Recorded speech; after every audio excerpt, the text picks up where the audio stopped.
Bonjour. Et si on s'attaquait aux fractions, une bonne fois pour toutes?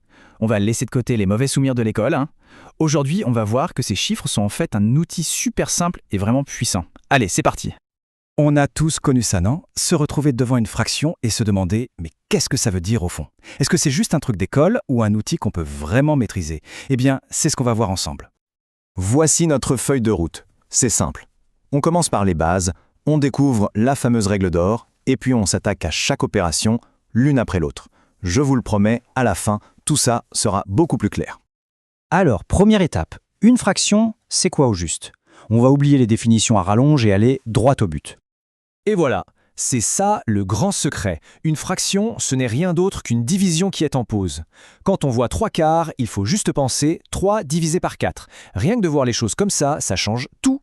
L'avantage de cette idée, c'est qu'on comprend tout de suite que les fractions et les nombres à virgule, eh bien c'est juste deux façons de dire la même chose. Pour passer de la fraction au décimal, il suffit de terminer la division, et dans l'autre sens, on prend le nombre sans la virgule et on le met sur une puissance de 10. C'est un dialogue constant entre les deux. Ok, d'accord. Mais ça nous amène au vrai problème. Si on a 2/3 et 1/4, comment on fait pour savoir lequel est le plus grand sans avoir à sortir la calculatrice? C'est justement là qu'intervient notre fameuse règle d'or. On passe donc à la section 2.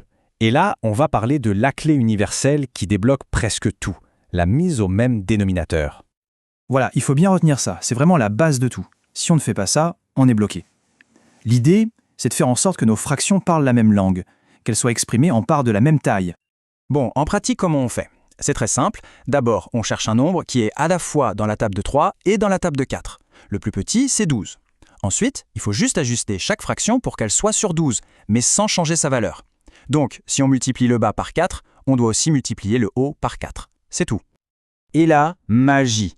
Une fois qu'on se retrouve avec 8 douzièmes d'un côté et 3 douzièmes de l'autre, la comparaison devient d'un seul coup évidente. Bien sûr que 8 parts, c'est plus que 3 parts de la même taille. Le problème est résolu.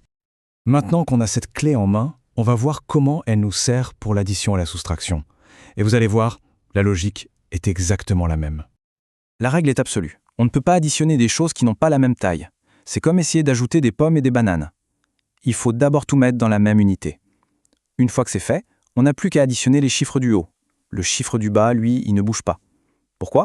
Parce qu'il décrit juste la taille des parts. Et ça ne change pas. On respire un bon coup parce qu'on passe maintenant à la multiplication.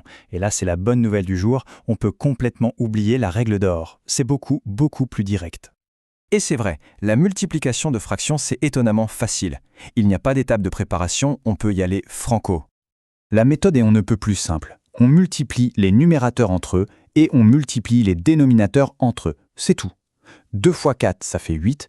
3 fois 5, ça fait 15. Le résultat est donc 8/15e. Il n'y a absolument aucun piège. Allez, on attaque la dernière ligne droite, la division. Ici, il y a une petite astuce à connaître, un genre de tour de passe-passe qui, une fois qu'on l'a, rend l'opération aussi simple que la multiplication. La technique, c'est une petite phrase toute simple. Diviser par un nombre, c'est multiplier par son inverse. Concrètement, ça veut dire quoi? On garde la première fraction telle qu'elle, on change le signe de division en signe de multiplication, et on inverse la deuxième fraction. Et hop, on se retrouve avec une multiplication toute simple à calculer. C'est redoutablement efficace. Et ce qui est fascinant, c'est que cette logique, en fait, on la connaît déjà intuitivement. Quand on se demande combien de fois il y a un demi dans un gâteau, on fait bien une multiplication par 2. Quand on divise par un quart, on multiplie par 4. La division de fractions, ce n'est finalement que la généralisation de cette idée. Et voilà, le tour est joué. Les 4 opérations sont démystifiées. Ce qu'il faut retenir, une fraction, c'est une division. Le dénominateur commun, c'est la clé pour additionner et soustraire, et la multiplication, c'est un jeu d'enfant.